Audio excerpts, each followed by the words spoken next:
Bueno, Héctor, bienvenido a Estrategia Podcast Mentes Creadoras. Un gusto realmente tenerte acá para conversar hoy.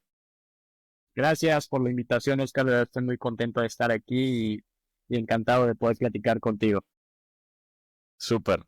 Bueno, pues Héctor, nosotros normalmente hacemos una investigación y como que estoqueamos un poquito a nuestros invitados y esta vez pues no fue la excepción. Así que quisiera arrancar con algo que me llamó mucho la atención, que me pareció muy interesante y es que has corrido triatlones y haces, digamos, muchos deportes como asociados a esa disciplina. Entonces, como que cuéntame un poquito de dónde nace como esa iniciativa de hacer triatlones que eventualmente, pues, es un esfuerzo bien grande. Sí, sí, sí. Fíjate que no llevo tanto en el deporte del triatlón. Apenas cumplí un año desde que hice mi primer triatlón. Durante mucho tiempo quise hacerlo y te hablo de tener intenciones de hacer mi primer triatlón hace 4 o 5 años antes. Realmente no me había atrevido por diferentes circunstancias. Y un día dije, a ver, ¿qué me falta para poder lograrlo? Lo único que me falta es inscribirme a un triatlón y comprometerme porque esto pueda suceder. Y así fue, me inscribí a mi primer triatlón en Huatulco el año pasado y me inscribí como 8 meses antes. Dije, no, pues, me tengo que preparar porque se me hace muy retador tener que hacer 3 disciplinas en un periodo de tiempo continuo. Y creo que eso me llamaba mucho la atención, ¿no? Otra de las cosas por las cuales el triatlón se me hizo súper relevante fue porque empecé a escuchar a muchas personas a las que yo admiraba y muchas de ellas lo hacían. Y era como, a ver, aquí hay algo común que hacen estas personas que creo que son muy interesantes y que realmente están haciendo diferencia. Pues creo que también yo podría empezar a practicarlo. Entonces, con esa visión empiezo y lo practico y encuentro un montón de cosas en el triatlón que son muy interesantes, que hay corta distancia, media distancia y larga distancia, y que siempre hay un reto contigo mismo, es un reto mental, es un reto físico, por supuesto, pero creo que es un poco de las dos cosas. En un año la verdad es que avancé muchísimo, me encantó el deporte, pasé a hacer la distancia corta, a hacer la distancia media. En abril hice mi primer medio Ironman, que yo cuando sabía o Wow. me enteré que existían los Ironman, dije, wow, estas personas son increíbles, ¿no? ¿Cómo pueden hacer tanto? Y de repente en abril hago medio y digo, bueno, o sea, sí está retador, pero creo que quien decida hacerlo, pues normalmente lo va a lograr, ¿no? El otro año quiero hacer ya el Ironman completo, entonces nunca acabas en el triatlón y eso también me encanta porque es Sí. como por niveles y siempre puedes mejorar tiempo, siempre puedes mejorar la forma en la cual llegas a la meta, siempre puedes mejorar la nadada, la natación, perdón, la bicicleta o la corrida, siempre hay algo que mejorar y yo creo que es de las cosas que el triatlón me ha dejado, ¿no? Para mí, yo agradezco este deporte porque me ha cambiado la vida, me ha enseñado la disciplina, me ha enseñado que cualquier deporte de endurance te da esto, no nada más el triatlón, hacer un maratón, medio maratón, subir el Everest, cualquier cosa que sea retadora en cuestión de endurance y de tiempo, tengo un montón de aprendizajes. Como te digo, la disciplina, saber que todos los días me tengo que levantar a entrenar aunque no tenga ganas, que muchas veces la perseverancia es importante en el medio Ironman. Puta, quise salirme varias veces y al final mi cabeza decía, no, ya estás aquí y es un reto y debes de terminar, sea como sea que tienes que terminar, ¿no? Entonces, tiene muchísimas cosas que a mí me encantan y que puedo trasladar a mi vida y que estoy en todos los aspectos. Entonces, para mí esto me ha cambiado la vida y siempre digo, pues, ojalá que pueda hacer triatlones hasta los 60 70 años, que hay personas que lo están haciendo y digo, yo quiero ser uno de esos, ¿no? Entonces, esa es la historia del triatlón. Total, total. Me sentí muy identificado porque justamente este año, en febrero, corrí mi primera media maratón, que la corrí en Mm, Miami. Y me pasó órale. algo muy similar a lo que tú acabas de decir. O sea, en el kilómetro 17 algo, me dieron ganas de tirarlo todo a la basura, de sentarme, de salirme, pero al final es un ejercicio muy mental y es un ejercicio muy como de confiar en el proceso, ¿no? En el proceso que uno ha seguido, también un poquito. Sí, exacto. O sea, no llegaste al medio maratón sin haber entrenado. O sea, seguramente tuviste muchísimos entrenamientos previos, seguramente los disfrutaste mucho, seguramente muchos no los disfrutaste, y ahí estabas, ¿no? Y llegas ese día, y llegas a ese muro a los 17 kilómetros, y dices, "Bueno, ya estoy aquí, ya me faltan 4, porque ya es lo último, ¿no?". Y al final el cuerpo te responde. Lo más retador a veces es tu cabeza y cómo le haces para que realmente no te traiciones ni en tus creencias ni en lo que quieres lograr, ¿no? Y eso nos pasa, creo que en la vida, en todos los aspectos, y cuando estamos bien decididos, al final vamos a llegar al objetivo. ¿Cómo, cómo te preparas para el triatlón? ¿Cómo te preparaste para ese primer triatlón? Mira, el primero que hice fue una preparación muy de Héctor. Eh, Como todos los triatletas, en su mayoría, su primer triatlón es un desastre. El mío no fue la excepción. Sí fue un desastre también. La natación me fue terrible, pero porque era mi deporte mucho más débil, ¿no? Entonces, nadar en el mar no es lo O mismo que sea, nadar en la alberca, es una cosa totalmente diferente. Pero sí combiné las tres cosas, ¿no? Combiné tanto la parte de un día nadaba, otro día hacía bicicleta, otro día corría y otro día hacía fuerza. Eh, Metiendo esas cuatro cosas y entendiendo la distancia que vas a correr, yo en este caso corrí 350 metros nadando, 20 de bicicleta y 5 corriendo, pues más como que midiendo poco a poco cómo vas llegando a cada una de esas distancias. Al final, antes de la competencia, unas 3, 4 semanas antes, haces todo el ejercicio para ver que aguantas realmente todo el esfuerzo, y así fue como pasó. Y te digo, mi mayor satisfacción fue haberlo terminado en esa competencia, y fue mi objetivo realmente decir, este es para terminarlo, este es para saber que soy capaz de hacerlo, y este es para darme la satisfacción y no deberme absolutamente nada, porque tenía que probar el triatlón. Si me gustaba, lo iba a seguir, y si no me gustaba, pues ahí iba a quedar, pero no me iba a quedar con la duda de si lo podía hacer o no lo podía hacer.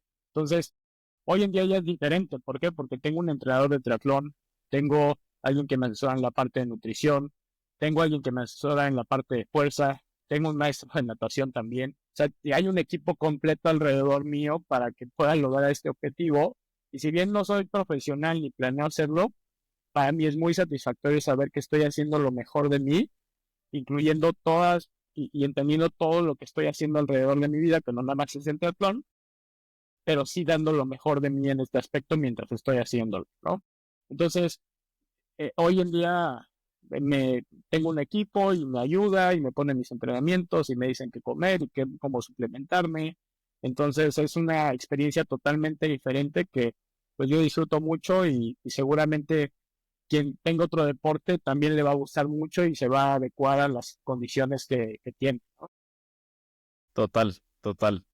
Y hubo algo que encontré en uno de tus posts de redes sociales, en alguna de las competencias que corriste, que a mí me llamó mucho la atención porque además como que lo vinculé mucho con lo que uno vive cuando emprende, o cuando toma la decisión de lanzarse a emprender. Lo voy a leer solo como para que lo conversemos un ratico. Lo escribí aquí en mi tablet. Escribiste algo así como, este es un poderoso recordatorio acerca de la perseverancia. La disciplina y el enfoque son más importantes que el reto al que te estás enfrentando. Y eso le pasa a uno mucho cuando uno decide lanzarse a crear y a emprender. Uno no se da cuenta de que puede hacer algo hasta que no se lanza a hacerlo. De alguna manera, así tengas gran entrenamiento y un gran background en cualquier disciplina, hasta que no lo haces, no te das cuenta que eres capaz de finalizarlo o de llevarlo a buen término. Ahí, ¿cuándo, cuándo, ¿cuándo tomaste la decisión de emprender? Sí, sí, ese post justo tenía, y nada más tomando el contexto que estás poniendo, ese post tenía justamente ese mensaje, que no nada más es triatlón, no nada más es Ironman, es la vida completa. Nosotros nos vamos a poner un montón de retos y tú vas a decidir si lo vas a lograr o no lo vas a lograr. Y es una cuestión de enfoque, de perseverancia, de disciplina y de ganas de hacerlo siempre. Al menos es como yo lo veo y es como siempre me ha funcionado. Como bien lo dijiste, en el emprendimiento no es diferente. Yo emprendí mi primera empresa antes de salir de la universidad, tenía 21 años cuando la hice, que hoy es mi empresa, digamos, la principal que tengo y que sigue viva, y que después de 11 años es un orgullo saber que estamos aquí, pero fue también un tema no diría que miedo, porque en esa yo no tenía miedo. O sea, yo era como muy, muy aventado y le echaba y decía, bueno, pues, ¿qué es lo peor que puede pasar? Pues lo peor que puede pasar es que me tengo que ir a trabajar, ¿no? Si fallo. Entonces, creo que el atrevimiento era muy importante en esa época y sigue siéndolo hoy. Pero al final del día, el mensaje es que yo empecé muy chavo, ¿no? Y empecé muy chavo en el sentido de edad, en el sentido de no tener tanta experiencia, en el sentido de no hacer mucha, no tener un network impresionante, de no tener los recursos que a veces se necesitan. Entonces, fue un tema de atrevimiento completo y de querer salir, tal vez de mi zona de confort, ¿no? Ya había tenido un par de fracasos antes con otros proyectos que había intentado hacer y eso también ayuda, ¿no? Entonces, creo que creo que al final eran muchas mis ganas de hacer algo para mí, de ser una empresa, y pues hoy aquí seguimos afortunadamente, ¿no? Entonces, todos estos 10 11 años que llevo siendo emprendedor, pues, ha sido una historia de perseverancia, ha sido una historia de enfoque, ha sido una historia de fracasos, ha sido una historia de muchísimos retos, que muchos han salido adelante y otros tantos me he tropezado, pero pues aquí seguimos, ¿no? Entonces, por eso ese post era tan importante, porque ese post fue del medio Ironman de Monterrey. Cuando yo veo que de plano ya casi no puedo, me acuerdo de todos los retos que viví y digo, pues este es otro reto y no hay más y hay que echarle y lo vamos a sacar, sea como sea, pero vamos a salir. Y siempre sale. Total, total. ¿En qué fracasaste antes de Activa? Y si quieres ya volvemos un poco a hablar de esa primera empresa que pues, Sí, digo, Activa era el nombre inicial, hoy nos llamamos MB, después de muchos años que han pasado, nos hemos transformado, pero yo empecé haciendo un par de negocios. El primero fue cuando yo empecé a programar, en, estaba en la universidad, nos dieron 3 meses de vacaciones, normal en un verano, y estaba medio aburrido. Voy a la biblioteca y me saco uno de estos libros de For Dummies, de los amarillos. Saco ese libro sí, sí, sí. y era PHP y MySQL para hacer páginas web para dummies, ¿no? Ok. Lo leo, eh, aprendo a programar en ese libro, aprendo a hacer páginas web y se me ocurre, oye, pues ya tengo un conocimiento bien importante, creo que lo tengo que aprovechar. En ese momento, sección amarilla, que era este libro donde tenías el directorio de todos los negocios y de los números de teléfono, no estaba en internet. Entonces yo decía, oye, ¿por qué no hago esto para que esté en internet? Estoy hablando de que era el 2010, 2011, o sea, tiene muchísimos años. Entonces, en ese momento no estaba, programo todo, hago todo el sitio, hago que funcione, ya podía subir negocios, ya podía mostrar las páginas web, todo funcionaba. Y el primer fracaso es que no vende absolutamente nada. ¿Por qué no vendía absolutamente nada? Porque técnicamente era muy bueno, pero en la parte de las habilidades suaves, de estas power skills que hoy están muy de moda, no tienen nada, absolutamente nada. Entonces, puede ser el mejor técnicamente, pero si no sabes vender, si no sabes salir al mercado, si no sabes lanzar el producto, si no sabes acercarte, comunicarte, vas a fracasar. Y yo como ingeniero en tecnologías de información, ¿qué es lo que me enseñaban? Pues me enseñaban a ser técnico, me enseñaban Sí, a a construir. administrar proyectos. Sí, claro, pero esta parte de salir, de conocer de marketing, de hacer facturas, de nada, absolutamente nada. Y a pesar de que dije, bueno, pues no vendí nada, le invertí tiempo, le invertí en hospedaje, pues dije, bueno, pues ni modo, no salió, ya veremos qué más hacemos. Pero eso fue mi primer fracaso y que hoy, lo puedo decir con mucho orgullo, pero ese libro me ayudó a que la empresa que hoy tengo, que es una fábrica de software, pues exista. Entonces, sin esos fracasos no estaríamos el día de hoy. Tal. ¿Cómo fue arrancar el negocio? Porque eras súper joven, estabas en la universidad o terminando tu universidad. Eh, Ahorita decías, pues mucha inexperiencia, conocimiento técnico, pero poco como de estar en ese ecosistema de negocios. Y eso hace el camino, pues obviamente, mucho más retador, ¿no? Cómo fue arrancar el negocio? Mira, después de esta experiencia, uno de mis amigos estaba en la incubadora de empresas de ahí de la universidad. Se me acerca y me dice, oye, ya me dijeron que eres emprendedor, que andas intentando cosas, ¿por qué no te acercas acá para que te asesoren un poco? Entonces me empiezan a enseñar que tenía que saber de marketing, de la parte legal, de la parte contable, de la parte fiscal, cosas que eran absolutamente ajenas a mí y donde realmente me doy cuenta que lo técnico estaba bueno, pero acá hay un mundo que también tendría que cumplir si quería ser emprendedor o empresario. Entonces me empiezan a asesorar. Yo creo que es uno de los puntos más importantes que como emprendedores, a veces la soberbia gana y no nos acercamos a pedir ayuda y no nos acercamos a decir, oye, yo no soy experto en esto, necesito a alguien que sí le sepa. Entonces, muy humilde y muy abierto hay que llegar y recibir, porque también se vale recibir ayuda de alguien más y que nos enseñe lo que nosotros no sabemos. Entonces, empecé a aprender, empecé a hacer un plan de negocios, que fue lo primerito que no había hecho anterior, ahora sí hice un plan de negocios y con el Canvas de Osterweiler y todo esto Sí, que era ajeno totalmente a mí, y ahí empiezo, ¿no? Entonces ya estructuro todo, tengo un poquito más de nociones de qué es lo que hay que hacer, cuál es el complemento que me hacía falta, y después viene, bueno, ya tengo todo, y ahora qué sigue, ¿no? Pues hay que agarrar clientes, es lo siguiente, hay que vender. Afortunadamente, yo tuve suerte y estuve en el lugar correcto, porque muchos de mis compañeros de la universidad se enteraron de que yo sabía hacer páginas web por este fracaso que tuve antes. sí, Entonces, muchos de ellos, sus papás, tenían ya negocios y entonces empezaban a salir, oye, necesito una página web. Ah, yo conozco a alguien que sabe hacerlas. Y entonces me empezaban a recomendar y yo empecé a venderle a mis propios compañeros de la universidad, a ellos para sus proyectos, que de repente también les pedían páginas, o a sus papás o genial. a sus tíos. Entonces como que me empezaron a recomendar y siempre el trabajo habla. Entonces siempre fui muy dedicado, siempre le eché muchas ganas, entregar un buen producto y de ahí pues, fui tomando clientes, ¿no?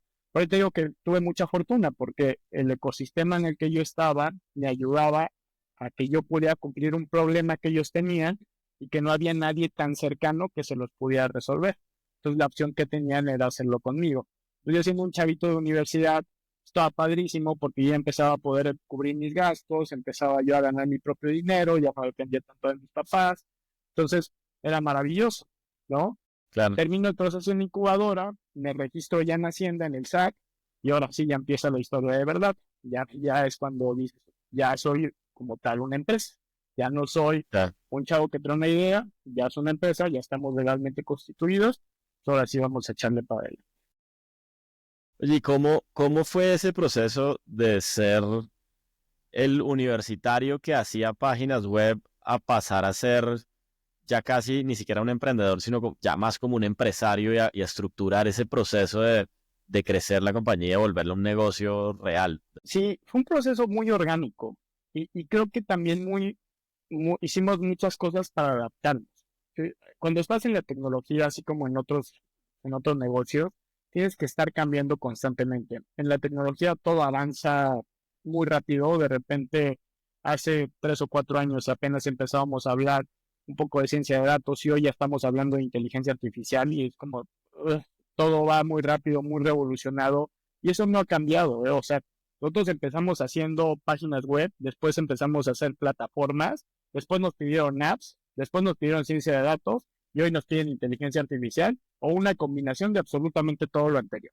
Entonces, realmente este tema de podernos adaptar a todo esto nuevo que está saliendo es lo que nos ha ayudado mucho. Si yo siguiera vendiendo hoy en 2024 sitios web de informativos, seguramente no estaríamos en el nivel en donde hoy estamos.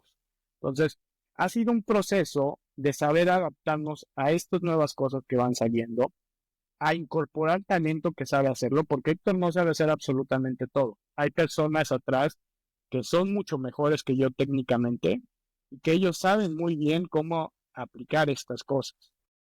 Yo tengo una gran idea por mi formación, pero yo no soy el mejor ejecutante. Entonces, el incorporar talento es importantísimo, tanto del talento operativo como el mando medio. Hace poquito leí una gran frase que decía, contrata cuando duele. Y creo que tiene toda la razón. En el momento en el que te está doliendo algo, en ese momento tienes que buscar a alguien que te ayude. Tiene que ser un buen talento que te pueda resolver ese dolor que estás teniendo.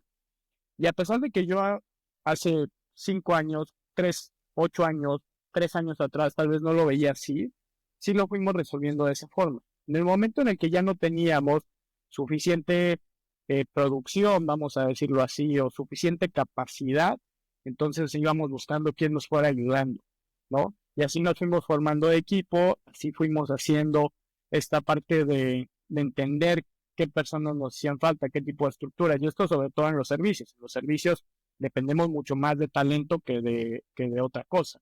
Claro, Entonces, total. es como nosotros vamos creciendo poco a poco. Obviamente tienes que entender el juego financiero, que no te puedes endeudar de más, que tampoco tienes que apalancarte tanto, que tienes que ver cómo pagar la nómina, cómo tienes los proyectos correctos.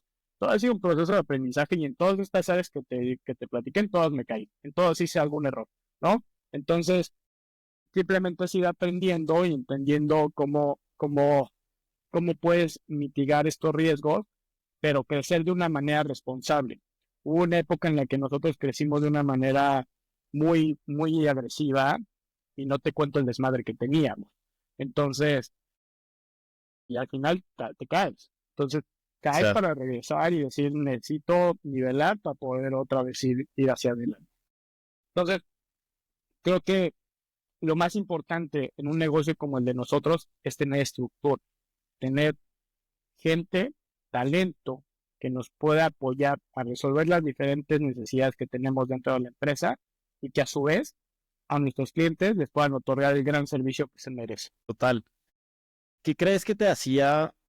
Porque has hablado mucho como de subidas y bajadas, ¿no? Como que siempre hay caídas, crecer duele, crecer te lleva a tener problemas más grandes de los que tenías cuando normalmente arrancas.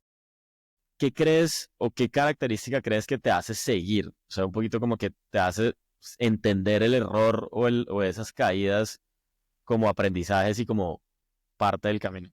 Mira, creo que el caer es inevitable. O sea, tienes que caer sí o sí para poder mejorar. Lo que hay que medir es que la caída no sea tan grande. O sea, si la caída es desde muy alto, seguramente te va a doler mucho.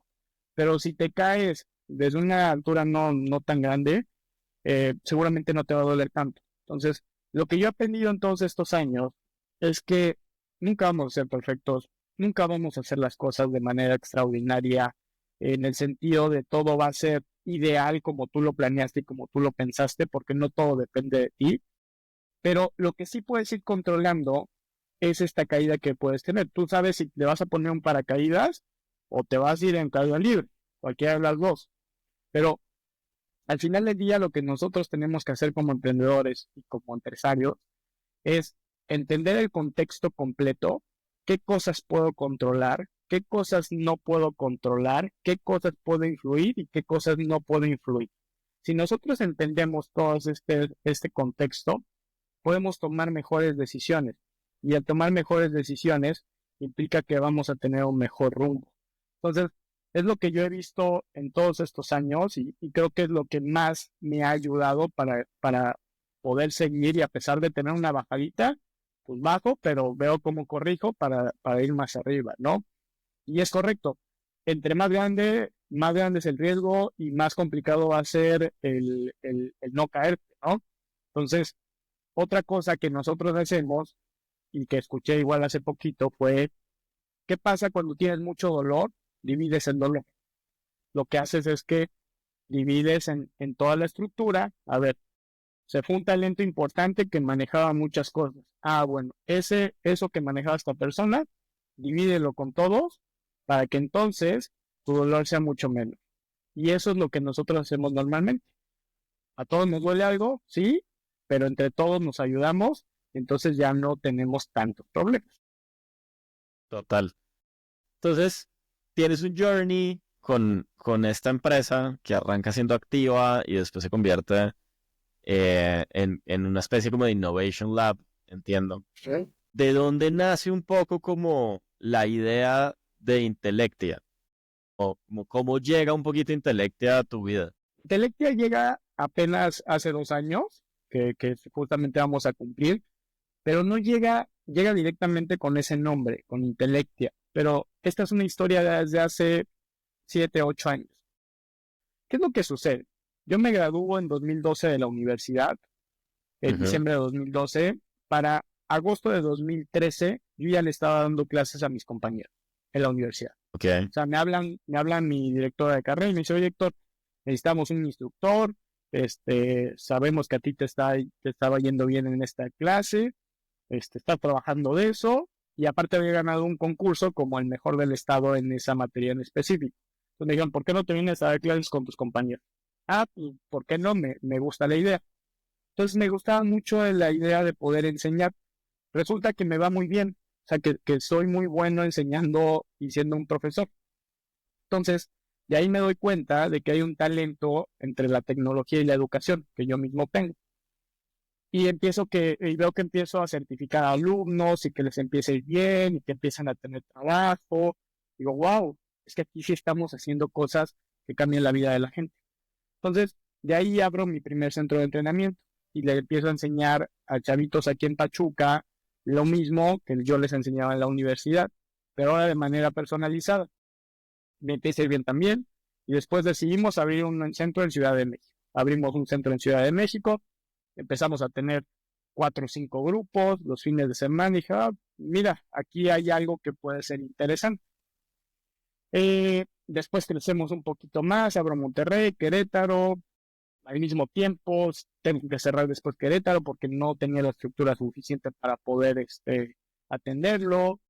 Y poco a poco como que fuimos viendo que el tema de la educación en tecnología había un nicho bien interesante, ¿no? No. Sí, entonces llega el COVID y la verdad es que ya venía un poco cansado de estar dando clases sábado y domingo de 9 a 7 de la noche. Ya teníamos un grupo de instructores, pero decidimos, ¿sabes qué? Vamos a cerrar, vamos a descansar. Sí. Nuestro modelo es presencial, no hay manera en la que podamos seguir operando ante estas condiciones que tenemos, ¿no? Era difícil de escalar de alguna manera, ¿no? Sí, es difícil de escalar, sí, porque tienes a todas las personas ahí en presencial. Sí. Y además necesitaba cierto talento, era un poco más complejo de lo que nosotros pensábamos. Entonces cerramos en el centro de entrenamiento, que en ese momento era LATAM, lo cerramos y pasa el COVID y después digo, a ver, quiero regresar ya a la educación, quiero seguir con este camino que empecé, pero si lo voy a hacer de una manera excepcional, con toda la experiencia que tengo de todos estos años de haber emprendido y quiero volver a intentar. Entonces, vuelvo a diseñar todo el centro de entrenamiento, le pongo Intellectia ahora, bajo una ronda de inversión, porque necesito dinero para poder lograr hacer algo que realmente valga la pena y que sea extremadamente grande. Entonces, hago ese centro de entrenamiento, fundo Intellectia, y Intellectia ya tiene esta visión que es totalmente diferente. Ya no es solo dar clases, lo que yo quiero es impactar a millones de personas a través de la tecnología y la educación para que puedan tener una mejor vida. Ese es realmente el fondo que nosotros tenemos como Intellectia. Y esa es la visión en la cual estamos trabajando todos los días para poder lograrlo. Ahora, si entendemos nosotros este contexto de Héctor y la problemática mundial que existe con el déficit de tecnólogos que hay, y te estoy hablando de que Microsoft estima que para 2025 hay 10 millones de vacantes en tecnologías de información en toda América Latina. ¿De dónde vamos a sacar 10 millones de tecnólogos? La verdad es que no lo sabemos. Es todavía un reto, ¿no? Otros datos importantes. En México, que es en el país donde nosotros estamos, solamente hay 5 millones de universitarios. Ni siquiera teniendo a todos los universitarios estudiando tecnologías de información, vamos a poder cubrir la demanda que existe en toda América Latina. Entonces es un problema importantísimo porque hoy todo se mueve a través también de la tecnología. No hay persona a la que no toque la tecnología, no hay persona que no tenga un celular. Hay más celulares que personas en todo el mundo. Entonces, Total. entendiendo ese gran problema, entendiendo que llevaba 11 años haciendo software, entendiendo que llevaba 7 años en la educación, ¿cuál era el paso natural? Juntar la problemática con la experiencia. Y es ahí donde nace Intelect. Y es ahí donde nosotros creamos esta escuela de capacitación continua que busca ayudar a estos tecnólogos para que puedan obtener mejores oportunidades laborales. Eso es muy interesante. La educación es una industria que a mí personalmente también me apasiona. Yo también tengo la oportunidad de ser profesor en varias universidades y realmente uno se empieza a dar cuenta de cómo lo que la academia tradicional cree que es la frontera del conocimiento, realmente son conceptos que se hicieron hace 40 o 50 años y que la gente todavía aprende hoy en día. Y cuando sale al mercado laboral, la realidad es muy diferente. Y ahí cobra mucho sentido todo lo que nos acabas de contar y del por qué Intellectia pues tiene un espacio de alguna manera en el mercado. Sí, sí, o sea, además de esta problemática que existe del talento faltan muchos millones de tecnólogos, la verdad es que el talento que nos están entregando muchas universidades hoy sabe cosas de hace 10 años, que para un tecnólogo saber cosas de hace 10 años no es tan relevante. O sea, tienes que volver a capacitarte, tienes que volver a aprender, tienes que entender cuál es lo nuevo que se está utilizando y qué cosas realmente generan valor a las empresas. Entonces, ahí es donde nuestro espacio está, como bien lo mencionaste, donde tenemos una participación importante para poder apoyar a las personas, ¿no? Yo creo que la educación es algo que nunca debemos de dejar y es algo que aplico también en mí. En Héctor siempre se está capacitando, todos los años está haciendo algo, todos los años está aprendiendo algo y creo que te genera muchísimo valor el poder invertir en ti y en lo que sabes para poder agregarle valor a alguien más. Entonces, creo que es algo que debemos de entender todos y que deberíamos de estar tomando muy en cuenta todos los años y aprendiendo siempre algo nuevo, ¿no? Y no necesariamente es un curso, puede ser una maestría, puede ser simplemente aprender algo nuevo, incluso en YouTube, y ya está. O sea, siempre hay miles de cosas que podemos, y hoy tenemos todo a la mano. Sí, total. ¿Cómo ha sido un poquito el proceso de conectar a esas personas que pasan a través de Intellectia con el mercado laboral? Porque al final yo también siento que el mercado laboral tiene unas expectativas también un poco tradicionales, ¿no? Como que el grado universitario, la maestría, la especialización. Entonces, ¿cómo se conecta un poquito lo que sucede en Intellectia con ese mercado laboral corporativo que está requiriendo el talento? Sí, fíjate que es algo bien interesante lo que acabas de decir, porque efectivamente los grados universitarios, las maestrías, el reconocimiento oficial tiene una validez impresionante. Y yo lo veo en mi misma fábrica, o sea, en MB pedimos un título, ¿no? Sí, claro. Independientemente de que yo sé que puedes aprender en Intellectia todo lo que te enseñan en la universidad, pero es la única forma en la que tenemos seguridad. Y yo no creo que eso vaya a cambiar pronto. O sea, yo sí creo que esto va a seguir y que es más fácil que las universidades se adapten un poco más a que quitemos los títulos profesionales y todo esto, al menos en los próximos 10 años. En 10 años tal vez la cosa es diferente y tal vez ya va a haber muchas otras opciones, pero creo que al final del día sí va a seguir teniendo, sí vamos a necesitar esta validez oficial. Pero ahora, ¿qué es lo que está sucediendo? Lo que está sucediendo es que sí te pido el título, pero necesitas estas habilidades nuevas, ¿no? Sí, como empresa yo me doy cuenta que necesito tecnología, que necesito analizar datos, que necesito gente que esté implementando inteligencia artificial, que necesito personas que me estén ayudando a meterme al mundo digital, lo estoy entendiendo. Y es una necesidad súper, súper latente para todas las empresas. Quien no está en línea, quien no está aplicando herramientas que automaticen procesos, quien no está aplicando innovación pura en el sentido de cosas y herramientas que le van a ayudar a generar un valor agregado, va a perder. Y todos lo sabemos. Todas las empresas tenemos muy claro eso. Ahora, sabemos que eso se logra únicamente con talento. No hay otra. También Sí, necesitamos gente que está capacitada. Entonces, ¿qué es lo que tenemos que hacer? Simplemente hacer un mix entre lo que requiero contra estas habilidades que realmente se están necesitando en el mercado. Y es ahí donde Intellectia toma mucho valor. ¿Por qué? Porque somos una escuela de capacitación continua que, si bien tenemos una validación y te damos un certificado y lo puedes validar y puedes hablar por teléfono y decir, oye, sí estuvo, sí estuvo y estuvo aquí y es bueno y sabe esto, ¿no? Pero al final del día, creo que las herramientas que te damos, tanto en la parte técnica como en la parte suave, que es uno de nuestros valores agregados, y regresando al punto donde yo no vendía porque no sabía cuáles eran estas habilidades suaves y que es algo que quiero transmitir también a los estudiantes, pues les damos un perfil mucho más completo, ¿no? ¿Qué nos ayuda?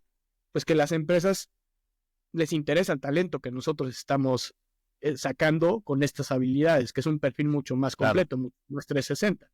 Entonces, llegan, nos preguntan, oye, necesito un programador, necesito un científico de datos, necesito un analista, bueno, pues mira, aquí tenemos estos, pásame tu requerimiento, dime qué tipo de perfil necesitas, y también ahí, con un poco de tecnología, pues podemos hacer un match de quién va con quién. Y así es como lo hacemos. En realidad, no es tan complejo como puede pensarse. Es compleja la parte de la educación, es compleja de tener instructores capacitados, es complejo tener este talento que realmente tenga estas habilidades de enseñar y que sea un profesional en la industria, que le des las habilidades y las herramientas necesarias para que aprendan. Eso es lo complejo, pero la parte de la inserción no es tan compleja. Ok, eso está bien interesante. A ver, una de mis empresas es una empresa de tecnología que hace optimización de procesos con inteligencia artificial generativa. Y lo que uno empieza a ver un poquito en el mercado es que la gente todavía tiene un temor de cómo la tecnología, la inteligencia artificial, machine learning en algunas ocasiones, eventualmente puede llegar o no a reemplazar algunos roles y perfiles, digamos, humanos, por decirlo de alguna manera. Tú estás en un doble mundo porque estás en el mundo de la educación, pero estás en el mundo además de formar el talento que necesitan las empresas. Desde tu visión, digamos, como experto, emprendedor en tecnología y demás, ¿cómo ves un poco el impacto de la inteligencia artificial en ese mundo laboral? O sea, ¿qué va a pasar un poco con esos perfiles técnicos? ¿Cómo va a ir evolucionando eso? ¿Cómo si uno cogiera una bolita de cristal, cómo vería un poquito como ese futuro con el impacto de la tecnología? Sí, es una pregunta interesante, y yo lo veo así. A ver, y seguramente tú lo ves con los clientes que tienes. Tarea que sea repetitiva es una tarea que está destinada a ser sustituida. Eso no hay ninguna duda y no hay nadie, o sea, lo va a poder sustituir una máquina, un robot colaborativo. En fin, hay muchas cosas que se pueden lograr ahí, ¿no? Entonces, si lo que estás haciendo todos los días es lo mismo, seguramente va a llegar algo y te va a reemplazar. Ahora, ¿qué no vamos a poder reemplazar con la inteligencia artificial? Pensamiento crítico, el trabajo del equipo, la innovación, la creatividad. Eso no lo puede sustituir una inteligencia artificial. No hay manera de que estas habilidades que nosotros tenemos como humanos llegue a una inteligencia artificial y quiera hacerlo diferente. En temas muy específicos para perfiles técnicos, hoy nos hace súper eficientes, que eso es lo que yo creo, y creo que eso va a seguir sucediendo. Por ejemplo, hay una herramienta en desarrollo que se llama Copilot que hizo GitHub, que literal te hace el código. Y te lo puede hacer y tú le puedes dar un tab y de repente ya tienes 10 líneas de código. Y es maravilloso. ¿Por qué? Porque te hace un 30 o 40% más eficiente como desarrollador. ¿Cuál es el reto? Que esta herramienta te enseña el código a través de los millones de líneas que ya tiene y hace una suposición y una proyección y te dice, yo creo que es esto. Si no sabes leerlo, si no sabes criticar ese código, probablemente el resultado que vas a obtener es erróneo, porque tienes que evaluar. Entonces, nosotros también vamos a pasar a ser mucho más evaluadores que simplemente personas que están tirando código ya, ¿no? Sino que realmente nosotros vamos a pasar a ser personas que están supervisando lo que nos está entregando la inteligencia artificial. Y eso requiere el mismo nivel de conocimiento técnico que saber hacerlo. ¿Por qué? Porque tienes que entender qué es lo que nos está entregando. Tienes que saber analizarlo. Tienes que saber traducir ese lenguaje hacia lo que realmente estamos viendo hoy. Entonces, ahí es la diferencia en donde creo que el tecnólogo no va a ser afectado, al contrario, va a ser requerido para entender qué es lo que nos están entregando las inteligencias artificiales. Y a ver, no va a ser exclusivo del tecnólogo, va a ser exclusivo, yo creo que de cualquier profesión que tenga estas habilidades de pensamiento diferentes. Sí, hay un concepto muy interesante que es el concepto del pensamiento crítico, ¿no? Que al final es donde tal vez compañías como la tuya en Intellectia van a jugar un rol fundamental y es, aquí están estas herramientas que hacen mucho más óptimo y productivo de alguna manera el mundo, pero el humano al mando, por lo menos por ahora, siempre va a existir. Sí, y yo no creo que dejemos que las inteligencias hagan todo. O sea, sí va a haber muchas cosas que se van a automatizar, va a haber muchas cosas que se van a hacer mucho más eficientes, mucho más rápidas. Vamos a tener muchas cosas a la mano. Por ejemplo, yo ahorita que veo estos lentes nuevos que sacó Apple, se me hace impresionante cómo puedes tener la realidad virtual estando en conjunto con la realidad que nosotros tenemos todos los días. Se me hace impresionante porque veo una oportunidad de eficiencia, de poder hacer un montón de cosas de una forma muy rápida y donde coexisten estas dos cosas, pero yo no creo que vayamos a dejarle a la inteligencia que haga absolutamente todo. O sea, al final como humanos siempre tenemos este tipo de habilidades que hacen que tengamos que estar interactuando. Al final del día, hoy estamos utilizando una plataforma que hace que Oscar y que Héctor estemos interactuando. Y otra cosa, los negocios siempre los hacen personas, no los hacen inteligencias. Entonces, eso no va a cambiar. Nosotros somos los que tenemos que estar interactuando y los que debemos de tener esta parte de poder cerrar, hablar, platicar, conocernos. Eso nunca va a cambiar, ¿no? Estaba platicando el otro día con una persona y me dice, ¿sabes qué es lo único que no va a cambiar la inteligencia artificial? Y yo, pues hay muchas cosas, pero dice, hay una que nunca va a cambiar la inteligencia artificial. Yo, muy curioso, dije, ¿cuál es? Es el deporte. El deporte nunca lo va a cambiar una inteligencia artificial. No hay manera. ¿Por qué? Porque siempre vas a estar contigo mismo, siempre vas a estar haciendo una nueva repetición, siempre vas a estar haciendo un mejor tiempo, siempre va a haber un reto nuevo y ese lo tienes que hacer tú, ¿sí? O sí. Totalmente. Oye, muy interesante. ¿Cómo te sueñas un poco la educación en el futuro?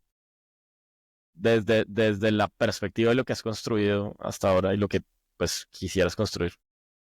Para mí, el futuro es un esquema híbrido. Yo no creo que la educación tenga que ser 100% en línea ni 100% presencial.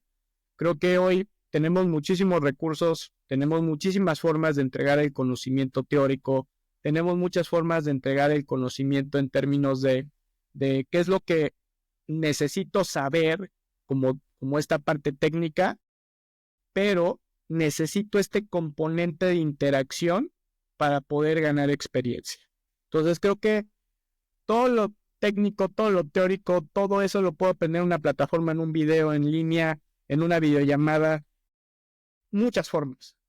Pero esta forma en la cual interactuamos, en la cual recibo feedback, que es importantísimo, en la cual voy ganando experiencia, me van pasando mejores prácticas, no lo puedes hacer en línea.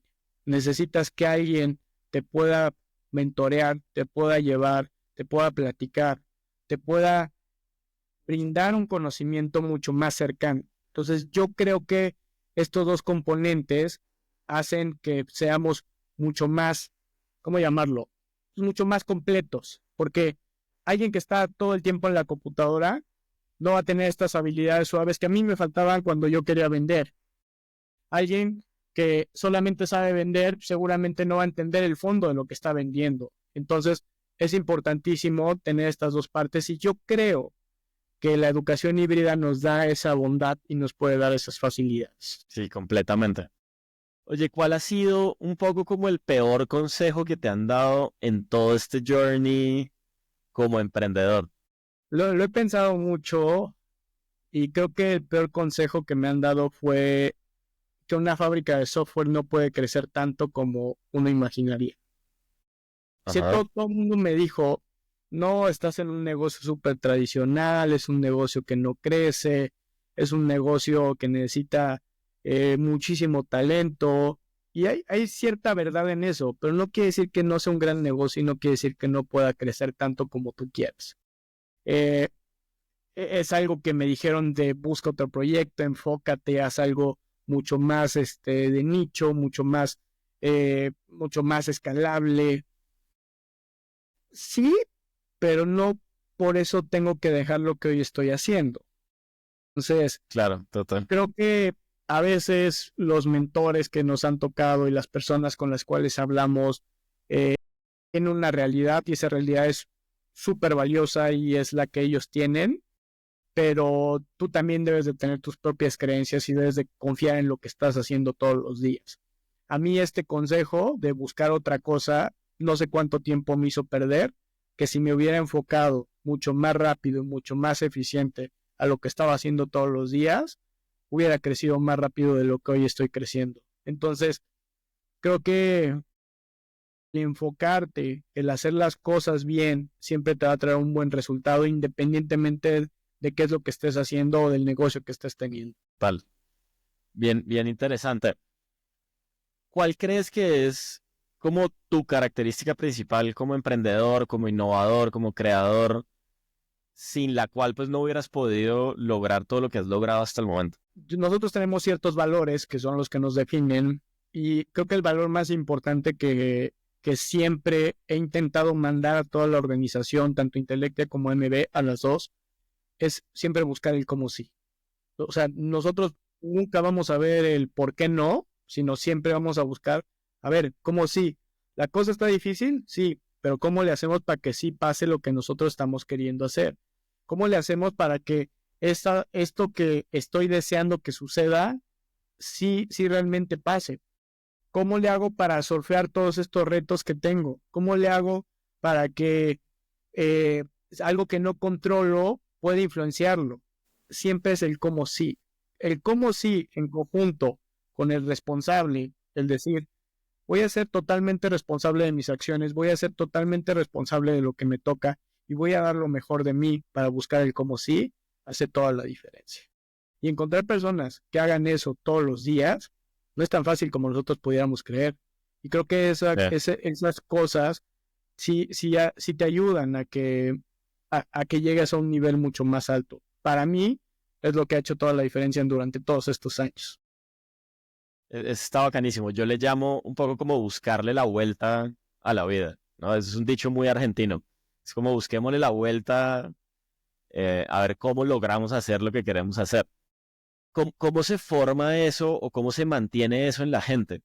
¿Cómo lo hacen ustedes o cómo lo han hecho? Siempre buscamos un reto. No estamos estáticos, siempre estamos buscando un reto, siempre estamos buscando algo nuevo, siempre buscamos un proyecto más grande, siempre estamos viendo qué mejoramos, siempre buscamos, si hoy estoy haciendo las cosas así, no significa que realmente sea la mejor forma, siempre va a haber algo que va a hacer que sea diferente y que yo pueda otorgar más valor. Entonces, siempre estamos haciendo eso y eso es en toda mi vida, o sea, yo empecé, regresando a los triatlones, yo empecé haciendo sprints, después el olímpico, después medio Ironman y ahora voy por un Ironman. Entonces, es exactamente lo mismo. Cuando tú te pones un reto y quieres llegar a cierto lugar, haces todo por llegar a ello, ¿no?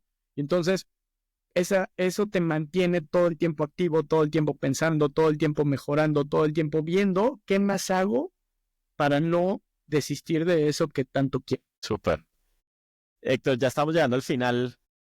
Te voy a hacer dos últimas preguntas. La primera es un libro o un recurso que te haya ayudado un poquito como en este camino como creador y como emprendedor. Sí, mira, mi libro favorito es uno de Steven Kotler que se llama The Art of Impossible. Ok, Ese es mi libro favorito. The Art of Impossible de Steven Kotler. Hay pocos libros que yo he leído más de una vez. Este ha sido uno de los que he leído más de una vez. Y Steven Kotler empezó hablando de el flow, que es esta parte de concentrarte, de ser muy eficiente, de aprovechar estos tiempos de foco para lograr la mayor productividad posible.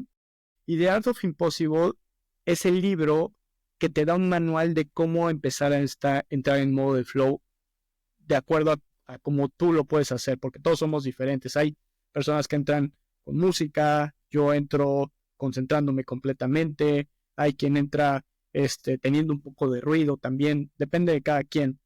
Y para mí este libro es 100% productividad, 100% hacer lo que tienes que hacer para lograr los objetivos y que realmente tú puedas estar 100% enfocado, estar en estado de flow lo más que se pueda para poder llegar a la tarea que quieres lograr, ¿no? Entonces, este libro para mí es como las cosas que tengo que hacer todos los días Sí. para estar donde tengo que estar, ¿no? Incluso te habla de que tienes que tomar sauna, que tienes que hacer ejercicio, que tienes que suplementarte, una infinidad de cosas que son tremendamente interesantes y que realmente creo que todo el mundo debería leer este libro. Súper, súper. Sí, de cómo se entiende un poquito la productividad y el logro como algo más allá de lo eminentemente transaccional, ¿no? Que uno normalmente como que, nada, hay que hacer esto, entonces hay que sentarse a hacerlo, pero resulta que sentarse a hacerlo involucra que estés tranquilo contigo mismo, que hayas podido hacer ejercicio, un montón de Sí, variables. no es casualidad, hay Sí, formas exacto, de hacerlo, sí, exactamente. exacto, súper. Bueno, y la última, Héctor, es gran parte de la audiencia que nos escucha, son empresarios o emprendedores o incluso personas que están como en ese proceso de arriesgarse a crear. ¿Qué les dirías un poco? Como qué consejo les darías a esas personas? Creo que hay que crear, hay que atreverse, ese es el primer paso, hay que atreverse. El miedo nos puede impulsar más allá de negarnos a hacer algo. Creo que tenemos que utilizar ese miedo como un impulso de decir, voy a intentarlo, voy a lograrlo y me voy a quitar esto de miedo y me voy a quitar la curiosidad de si puedo o no puedo hacerlo. Y segundo, seguramente en el camino te vas a equivocar, pero hay que equivocarse rápido y hay que cambiar rápido. Esas cosas son bien, bien importantes. Hay que aprender rápido y hay que cambiar rápido. Hay muchas formas de hacerlo, por ejemplo, en esta metodología del Lean, en donde vas iterando poco a poco, vas cambiando poco a poco. Creo que para alguien nuevo es súper valioso porque muchas veces lo que pasa es que quieres hacer un producto perfecto y quieres hacer algo maravilloso y enorme y realmente lo primero que tienes que hacer es probar y verificar que realmente esa necesidad que existe ahí está y que tú la puedes llenar y que lo que estás pensando en hacer sí va a resolver eso que ese dolor que existe allá afuera, ¿no? Y no necesitas realmente hacer mucho, simplemente probarlo y de ahí ir iterando, iterando, iterando, iterando, iterando, cambiando, cambiando, cambiando, mejorando, mejorando, hasta que vas a llegar al punto donde vas a lograr un gran producto, ¿no? Es importantísimo siempre enamorarse del problema que estás resolviendo y no de tu producto, porque eso también pasa mucho, nos enamoramos del producto que estamos haciendo y creemos que la nueva función le va a ayudar a miles de personas y tal vez esas miles de personas no quieren eso, quieren otra cosa, entonces hay que resolver el problema, no hay que hacer mejor tu producto en específico cuando no estás resolviendo el dolor que hay ya. Total, total. Bueno, pues qué buena manera de cerrar, Héctor. Creo que ha sido una gran conversación.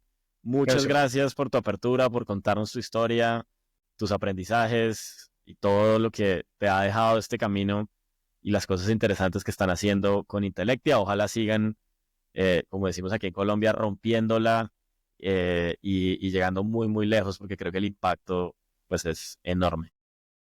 Oscar, muchas gracias por la invitación y espero que toda la audiencia se pueda llevar algo interesante de lo que platicamos el día de hoy. Súper. Muchas gracias de nuevo y estamos ahí en contacto. Nos vemos. Gracias. Chao, chao.